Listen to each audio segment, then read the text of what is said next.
प्यारे दोस्तों, धार्मिक कथाएं चैनल में आपका हार्दिक स्वागत है। आज मैं अपनी वीडियो में ग्यारस माता की कथा सुनाने जा रही हूँ। प्यारे दोस्तों, यदि आपने मेरा चैनल धार्मिक कथाएं लाइक और सब्सक्राइब नहीं किया तो जरूर करें। बेल आइकन दबाना ना भूलें जो आने वाली सभी वीडियोज की जानकारी आपको सबसे पहले हो सके। वीडियो को पूरी सुनने के बाद कमेंट बॉक्स में राधे राधे लिखना ना भूलें। ग्यारस माता की कथा। एक बार राजा की दो बेटियां थी। छोटी बेटी एकादशी माता का व्रत करती थी। हर कोई छोटी बेटी की प्रशंसा करता था और बड़ी बहन छोटी बहन से ईर्ष्या करती थी। एक बार पड़ोसी राजा का बेटा बड़ी बेटी को देखने आया, लेकिन उन्होंने बड़ी बेटी की जगह छोटी बेटी पसंद आ गई। राजा की बड़ी बेटी छोटी बहन से और भी ईर्ष्या करने लगी। इस ईर्ष्या के चलते वह तरह तरह से बहन को मारने की कोशिश किया करती थी। एक बार वह लड्डू में जहर मिलाकर अपनी छोटी बहन को खिलाने की कोशिश करती है और एक मटके में जहरीला सांप रखकर अपनी छोटी बहन के कमरे में रख देती है। एक बार वह अपनी छोटी बहन को पनघट पर पानी भरने के लिए ले जाती है और धोखे से कुएं में धक्का दे देती है और हर बार ग्यारस माता उसे बचा लेती है, क्योंकि वह ग्यारस माता की परम भक्त थी। बड़ी बहन बहुत परेशान हो गई कि जय किसी तरह से भी नहीं मरती। एक दिन वह अपनी छोटी बहन से बोली, मेरी प्यारी बहन, भगवान ने हम सब की मृत्यु किसी ना किसी तरह से लिखी हुई है। क्या तुम्हें पता है तुम्हारी मृत्यु कैसे होगी? छोटी बहन बहुत सीधी थी। वह बोली, मेरे पालतू तोते के गले में जो हार है, मेरी जान उस हार में अटकी हुई है। यदि कोई मेरे तोते को मार कर उसके गले में जो हार है उसको पहन ले तो मेरी मृत्यु हो जाएगी। जब वह उस हार को उतार कर कहीं रख देगी तो मैं जीवित हो जाऊंगी। उस रात छोटी बहन अपने पिता के पास गई और बोली, पिताजी, मुझे शक है कि यदि मैं मर जाऊं, मुझे जलाने की बजाय मेरी लाश को हमारे पुराने महल में एक खाट पर सुला देना। पिताजी बोले, प्यारी बेटी, तुम ऐसा क्यों बोल रही हो? 2 दिन बाद तो तुम्हारी शादी है। तब छोटी बेटी बोली, पिताजी, समय का क्या भरोसा है, शादी का दिन भी आ गया। शादी वाले दिन बड़ी बहन छोटी बहन के तोते को ढूंढती है, लेकिन उसे तोता कहीं नहीं मिलता। तभी दरवाजे पर बारात आ जाती है। वरमाला का कार्य संपन्न हो जाता है।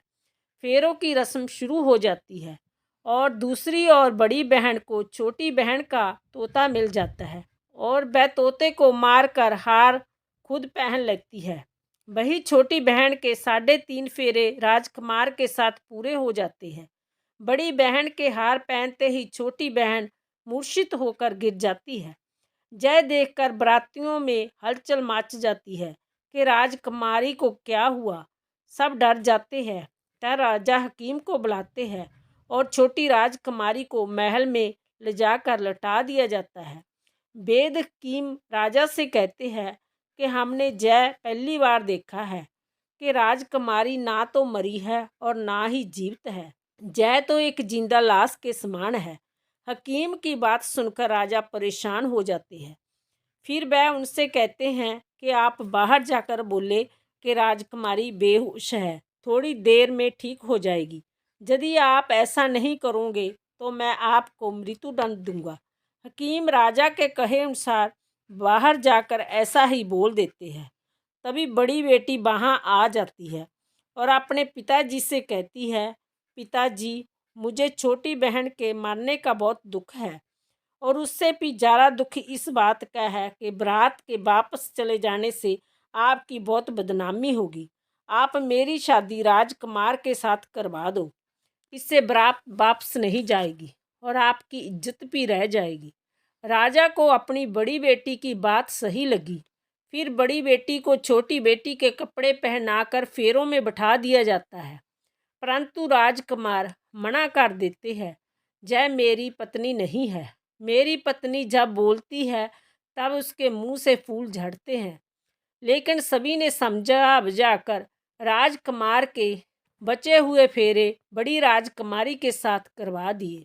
फिर बड़ी बेटी को राजकुमार के साथ विदा कर दिया जाता है। लेकिन राजकुमार बड़ी बेटी के हाथ से ना तो पानी पीते हैं और ना ही उससे बात करते हैं, ना उसका बनाया हुआ खाना खाते हैं। राजकुमार मन ही मन सोचते हैं कि मैं पता लगा कर रहूँगा कि मेरी पत्नी के साथ क्या हुआ। एक दिन राजकुमार बड़े दुखी मन से घोड़े पर बैठकर जा रहे थे। घोड़ा वहीं जाकर रुका जहां राजकुमारी की अधमरी लाश को रखा गया था। राजकुमार ने घोड़े को आगे चलाने बहुत कोशिश की। घोड़ा चलने को तैयार नहीं था। फिर राजकुमार ने सोचा कि घोड़ा जहाँ क्यों रुक गया है, कोई तो वजह जरूर है जो घोड़ा जहाँ से नहीं जा रहा।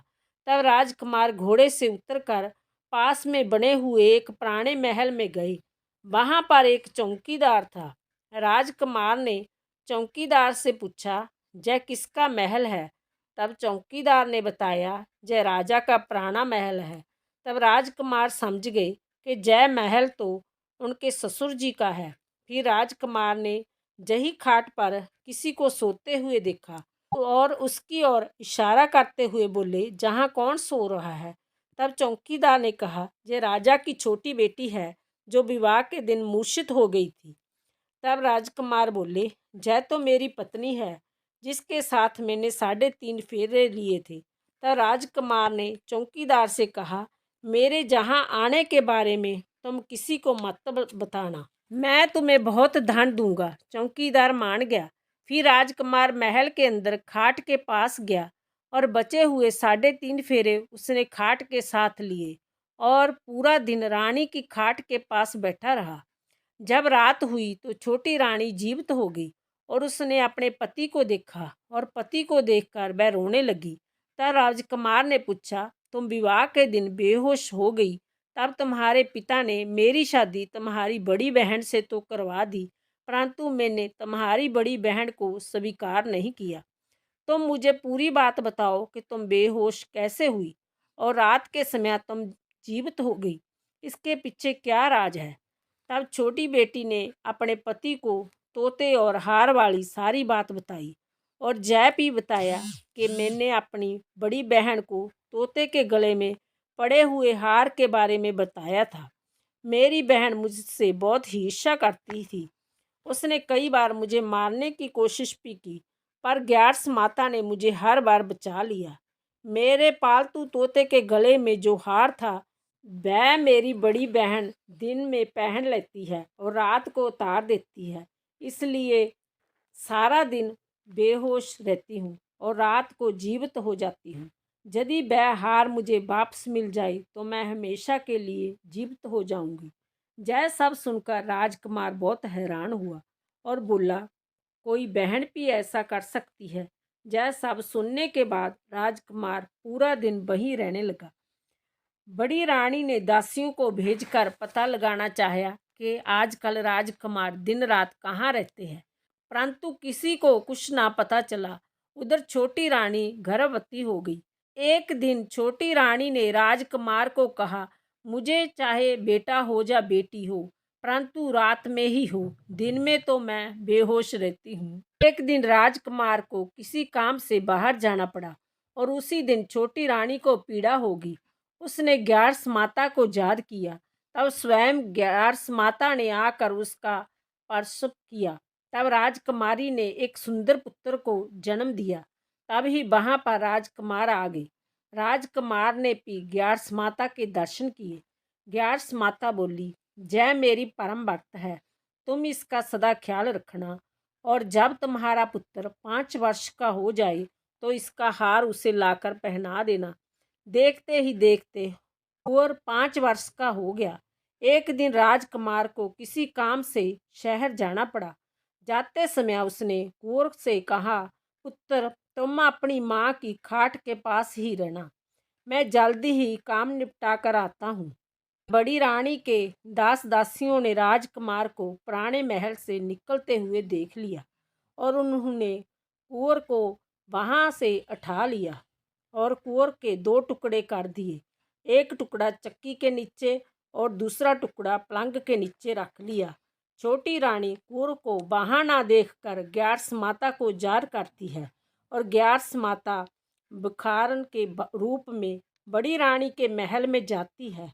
तब बड़ी रानी अपनी दासियों को भिक्षा देने के लिए भेज देती है, परंतु ग्यारस माता कहती है कि मैं तो भिक्षा तुम्हारी रानी के हाथ से ही लूँगी। जब दासियाँ यह बात बताने के लिए बड़ी रानी के पास जाती है तो ग्यारस माता बिल्ली का रूप लेकर महल के अंदर आ जाती है और कुंवर के टुकड़ों को जोड़कर प्राणों का संचार कर देती है। फिर वह कुंवर को लेकर पुराने महल चली जाती है। छोटी रानी अपने पुत्र को देखकर बहुत खुश हो जाती है। एक दिन राजकुमार कुंवर को अपने महल में ले जाते हैं और बड़ी रानी से कहते हैं कि जय बच्चा मेरी दूर की रिश्ते की बहन का है। यदि तुम पूरे मन से इस बच्चे को प्यार करोगी तो शायद मेरा दिल तुम पर आ जाए। तब बड़ी रानी उस बच्चे को बहुत प्यार से महल में रखती है। एक दिन राजकुमार कुंवर से कहते हैं कि तुम अपनी मामी के गले में टंगे हुए हार को उनसे मांग लो, फिर हम वह हार लेकर तुम्हारी माँ के पास चलेंगे, परंतु यह बात अपनी मामी को मत बताना। फिर कुंवर बड़ी रानी के पास जाकर बोले, मामी मामी मुझे अपना हार दे दो। एक बार तो बड़ी रानी मना कर देती है, पर तब उसे याद आता है कि राजकुमार ने कहा था यदि तुम इस बच्चे का ख्याल रखोगी तो शायद मेरा दिल तुम पर आ जाएगा। इतना सोचकर रानी वह हार कुंवर को दे देती है और कुंवर उस हार को अपने पिता को दे देते हैं। तब राजकुमार बड़ी रानी से कहते हैं, हम तुम्हारे हाथ का बना हुआ खाना खाएंगे, हम थोड़ी देर में आते हैं, इतने में तुम खाना तैयार करो। यह सुनकर बड़ी रानी बहुत खुश होती है।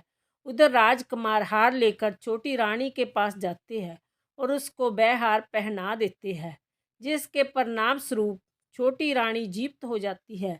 उसके बाद वह छोटी रानी और कुंवर के साथ राजमहल में आते हैं और बड़ी रानी को अपने ससुर जी के जहाँ छोड़ने जाते हैं और उन्होंने सारी बात बताते हैं।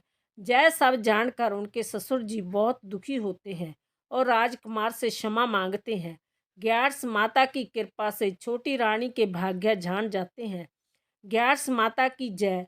हे ग्यारस माता, जैसी कृपा आपने छोटी राजकुमारी पर की, हम सब पर भी बनाई रखना। बोलो ग्यारस माता की जय। बोलो कृष्ण भगवान की जय।